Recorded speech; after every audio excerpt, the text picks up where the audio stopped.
So you've booked your cruise and you're all excited, but there are some key things that you need to do right after you book. Hi, I'm Michelle. I'm a Princess Cruises certified expert, and I'm here to help you know what those key things are in order to have the best cruise possible. The first thing you're going to want to do is make note of your final payment. If you don't make that payment in time to Princess, they will cancel your cruise. They don't care. They want their money on time. I always recommend making sure that you do it at least 2 weeks ahead of the final payment date in case there's any issues with credit cards. I have had clients have issues where credit card companies are like, whoa, big payment. You don't want that to happen. Or any processing issues, any technology issues. You don't want to wait until the last minute to make that final payment. Highly recommend doing it about 2 weeks before your final payment is actually due. I will say, don't make sure you do it too early though.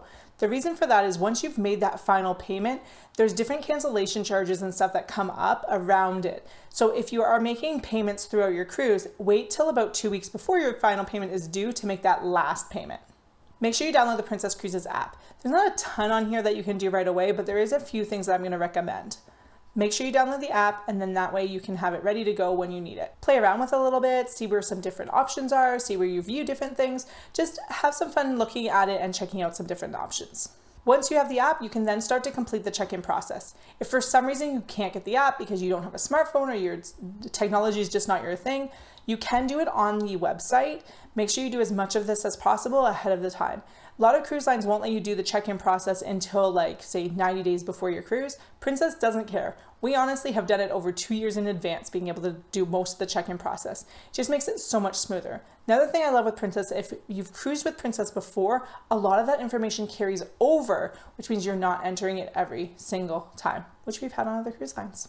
This is also something that your travel agent can help you with. So make sure if you're like, I have no clue, please reach out to your travel agent, ask them to help you. They can do it through the website, through the travel agent portal. So don't let them get away with not helping you because that's literally their job. Also, order your medallions at this time. This is another thing where it's like, oh my gosh, how far in advance can I do it? You can do it very far in advance. We actually ordered our medallions in October 2023 for our July 2025 cruise.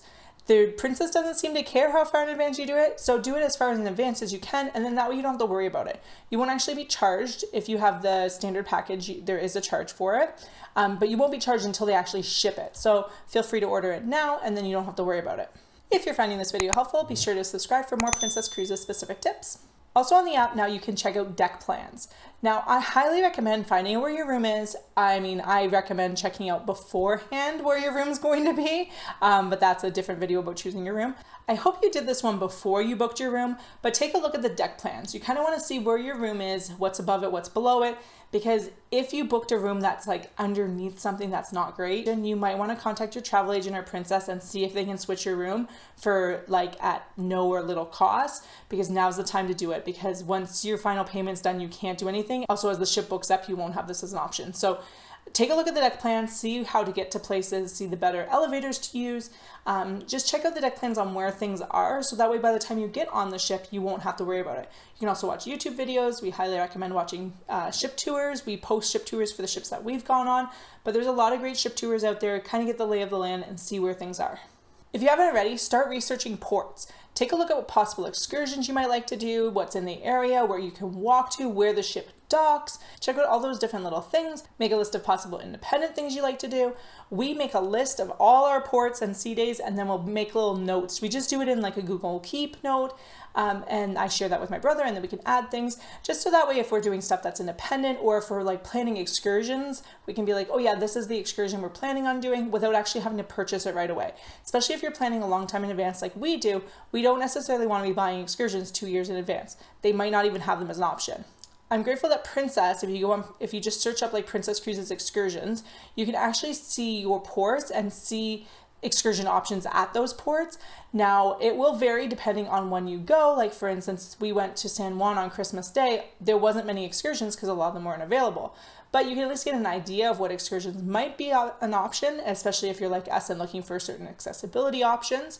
And you also kind of get a price range. Again, not guaranteed for your specific sailing unless you are on your excursion booking page. But if you're far in advance, they might not have anything listed yet. So it's a good idea just to kind of scope stuff out and have an idea of what you're looking for.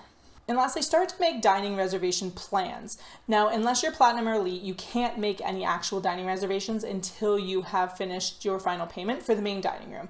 Specialty dining is different than that, but start thinking about where you might want to eat on which nights. Maybe there's a special occasion and you want to do specialty dining. Check if you can make reservations, because sometimes you can do it before final payment. You want to kind of see what you might have for options.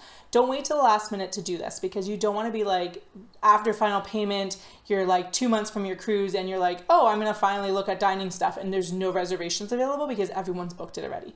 So plan this far enough in advance that you don't have to worry about it. That way, when dining reservations do open up, you're already like, okay, I know I want to have this time in the main dining room on this night, this time at the main dining room on that night, I'm going to have specialty dining on this time at that night, just so that way you have a clear idea so you can get those reservations as soon as they open. If you're wondering about all the different dining options on Princess, go check out this video here. We go in depth on which options are included, which are casual, which are specialty, all that kind of stuff. So go check that out.